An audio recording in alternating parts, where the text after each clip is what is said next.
Hello, welcome to our continuation of last week's lecture on the internet and smartphones. As I said last week, obviously this is a bundle of technology that has had a huge impact on every aspect of life, the social life, private life, work life, home life, the way we entertain ourselves, the way we educate ourselves, everything we do is different because of the internet and smartphones. And, we talked a little bit about some of the positive aspects. I didn't want to dwell on those because those are pretty self evident, but also try to highlight some of the less than positive aspects so we can be aware of them and maybe work to kind of correct some of the worst problems. Obviously, we need to state right off the bat the internet has had enormous commercial potential. I remember when Jeff Bezos first founded Amazon, about 20 years ago or so. And it was basically an online like CD store and bookstore. And it's now, of course, it sells like everything under the sun. But for like the first 7 or 8 years, it was not profitable. Bezos was losing money, and people were telling him he should shut it down. But he recognized the potential. He knew that this was the wave of the future, that people would increasingly do more and more of their shopping online. And in fact, we have kind of seen that more and more people shop and bank from home. But here's the downside. With this has come a huge increase in computerized crime and identity theft. Today, the internet, cyberspace is, one of the premier venues for the commission of crime. And yet, 30 years ago, it didn't even exist. Have you ever had your identity stolen? Have you ever had your bank accounts, your credit cards, your debit cards hacked? I have. It's not fun. On at least 4 occasions, either credit cards or my debit card have been hacked, have been canceled by my banks because of that. One time it happened. I had just gone to Greece, and 3 days after I got there, my debit card was canceled, and suddenly I couldn't draw any cash. I was basically stranded for 2.5 weeks until they could get a new card out to me. So it's not fun when that happens, and for a lot of people, that's certainly been a downside. Cyberbullying has become a big issue, as again the internet has created new platforms for bullying and shaming behavior to take place, intensifying and magnifying its harmful effects. A few years back in a class I was teaching at Columbus State, I had a vice principal from a high school that was in my night class taking some extra credits. And when we were talking about the internet and social media, he told me that about a bullying incident that took place at his school, where this was back in the era of MySpace, when overnight some kids had created a group on MySpace along the lines of everybody who hates Jimmy Johnson here. And he said that the entire student body, except for a handful, had joined and were posting on this group. So imagine how that little boy, how alone that boy named Jimmy Johnson or whatever his name was, how alone he must have felt knowing that 99% of the school hated him. As a side note, the vice principal told me that about 95% of the fights that he was breaking up at school nowadays were about things that had taken place not at school, but online. He'd be pulling apart students that were fighting over stuff that they had posted about each other online. So that's something else that the internet has given us. Another question that we have to ask ourselves: have we become too reliant on the internet and therefore more vulnerable? Think about it. What happens when the internet goes down? And there have been outages, both smaller and bigger ones. We're all familiar with kind of small local outages that may last for a little bit. But there have also been some major major outages, some that have lasted as long as 48 hours, and some that have covered a good chunk of the planet. In some cases, entire nations. So, what happens when the internet goes down in your society, right? I kind of think back to here about a dozen years ago. We had these severe ice storms in Columbus. Local residents might remember, and the ice knocked out power for some people for 2 weeks. And so, what happened after a couple of days? Your cell phone died, and you couldn't recharge it, and you couldn't log on. There was servers had no electricity.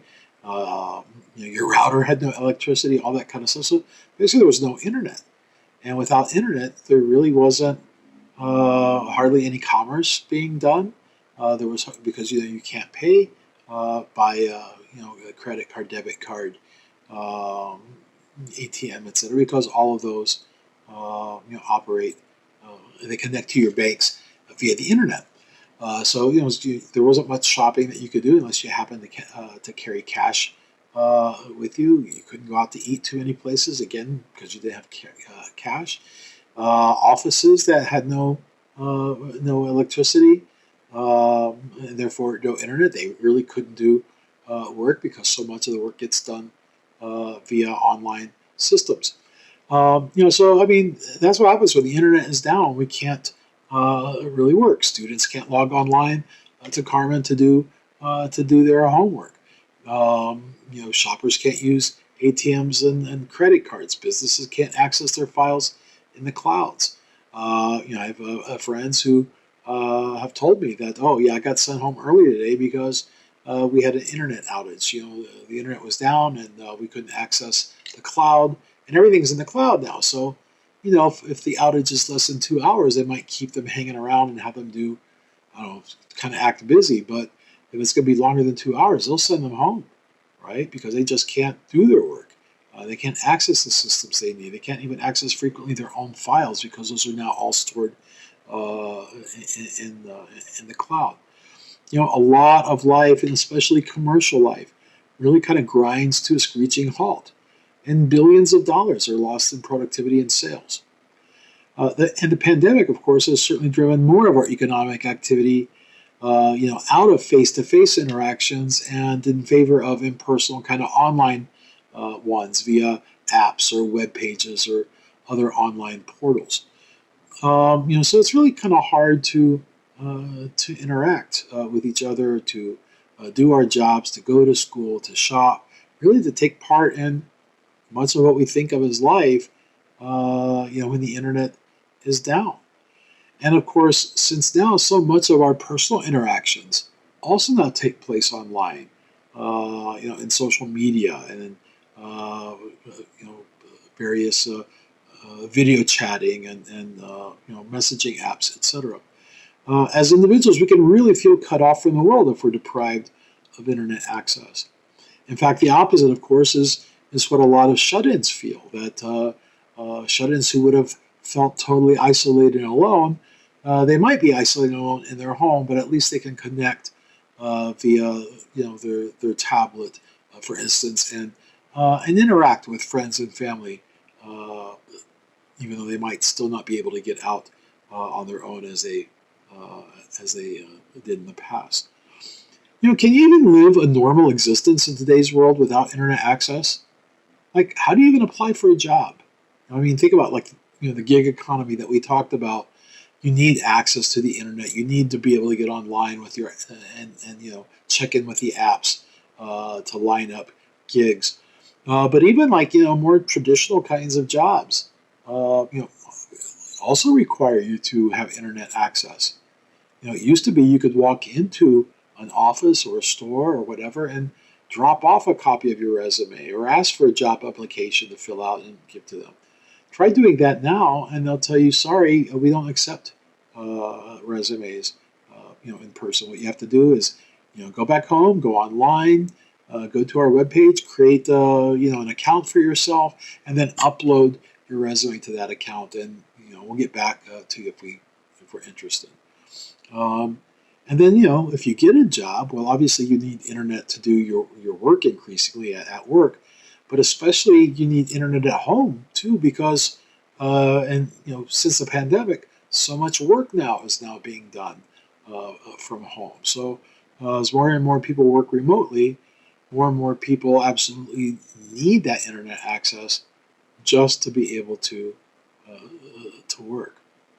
Speaking about internet access, how about the billions of people around the world who don't have it? Talk about the digital divide. As the whole world becomes more connected to the internet, we're also witnessing this very disturbing widening of the global gap between developed and developing nations. This, what we call the digital divide. A lot of the developing nations don't have the infrastructure in order to provide kind of broadband internet access.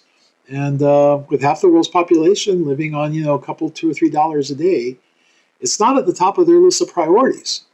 Yet, in a globalized economy that is increasingly tied more and more to the internet, the poor are being left even further behind. This has prompted the United Nations to set up a commission to study the question of whether in today's world, internet access should be considered a basic human right, much like education and access to clean water are considered basic human rights. This doesn't mean that people necessarily have these things, but it kind of creates it as an aspirational goal that we really need to strive for to make sure people have these things that are considered necessities in today's world, human rights, so to speak. The internet's also having a broader sort of impact as well, a cultural impact. And one such impact is on the world's languages. Not all written languages use the Latin alphabet, and the internet has really kind of been structured around the Latin alphabet. So users in other countries who use different alphabets have thus had to adapt their writing accordingly when posting to forums that use ASCII encoding. But even when ASCII is not used and users are able to type using their native language fonts, not all programs are equipped or have the proper settings checked for proper encoding to take place. So, while they've gotten better, I still occasionally get email from sent to me in Greek by colleagues or friends. And these emails, rather than being displayed in the Greek language that they were typed in, all I see are a bunch of fractions and letters with umlauts and brackets, or maybe I see a bunch of diamonds and question marks because there's been some kind of encoding error somewhere along the way. So, many Greeks write in what we call Greeklish, where they attempt to reproduce the written Greek word using Latin alphabet characters, numbers, and symbols. Really the only way to ensure that the recipient will not receive a bunch of gibberish they can't understand. But there really isn't any standardized form of Greeklish. Everyone has their own way of doing it. Some go phonetic and write the Latin characters according to the sound. Others go for some kind of optical approach where they use letters and numerals and symbols, etc., that kind of look like the Greek letter they're trying to resemble or they're trying to evoke. And of course, people aren't even consistent in their use of the particular way that they use Greeklish from one sentence to the next. Even speakers of languages that use a modified form of the Latin alphabet, such as Spanish or Portuguese or Turkish, may have similar difficulties typing emails or web posts accurately or easily, as many letters have variants that use tildes or umlauts or tails. For instance, in Spanish, when you ask someone, how old are you, you would normally write, ¿Cuántos años tienes? With, that upside down question mark to kind of start the question, with the accent over the A in cuantos, with the tilde over the N in años. Literally, you're asking someone, how many years do you have? But now it's a lot quicker to just write cuántos años tienes, where you leave out the, that beginning a question mark, you leave out the tilde over the n, you leave out the accent, etc. And of course, this could change the meaning. As one student who told me about this said, años means years, right? How many years do you have? But take out that tilde across the top, and now you're asking someone how many anus they have. Now, big question is will written forms of these languages evolve into more simplified, anglicized spellings because of expanded internet use? Will a generation from now, will there be very few Spanish speakers who actually write with that inverted question mark because it's just an extra step that you have to take? Will some of the accents or some of the tildes disappear, for instance, because people quit typing them? Or even write in words at all. I'm still waiting for the first novel to be published, written, entirely in emoji. It's kind of crazy the number of emojis that are out there and how people use them. And of course, I don't know. To me, so many of them are so tiny, I barely can see what it is that they're trying to portray. But it's interesting how we used to. For thousands of years, we kind of communicated by drawing pictures, and then we invented written language and alphabets and words, and now we're kind of going back the other way, where we're trying to communicate, using essentially pictograms. The very concept of intellectual property is also now being severely challenged. Internet users freely share, often illegally, copyrighted software, music, film and TV shows, even books. At the very least, the internet reality of file sharing has forced a lot of these information industries to rethink their current, their existing business models. Witness how most music today is not purchased, but rather streamed on platforms like Spotify and Pandora, YouTube, etc. And then the revenue is generated through ads instead of through sales. Finally, attempts to regulate the internet have stumbled over the fact that the internet's not a real place. Now, for instance, we have laws that have been passed to protect users from spam, and all that did was simply lead savvy spammers to launch their spam from other nations that don't have those kind of laws in place, or nor do they have the appropriate legal and enforcement infrastructures to deal with such issues. And this doesn't appear to be something that's going to be changing anytime soon. And here's why: as long as you have conditions of poverty and low wages, someone is likely to be, tempted by offers to engage in corruption. So you live in the developing world, and maybe you one of the people that live in the city, and maybe you have some kind of job. Maybe you earn $180 a month, which is actually not bad for much of the world. All right. And so someone approaches you and offers you $2,000 to kind of look the other way, while you disable some protections and maybe illegally route traffic through their server, etc. Maybe some kind of unauthorized pirate network that streams movies and TV shows illegally through your servers. Well, that's almost a year's salary to you.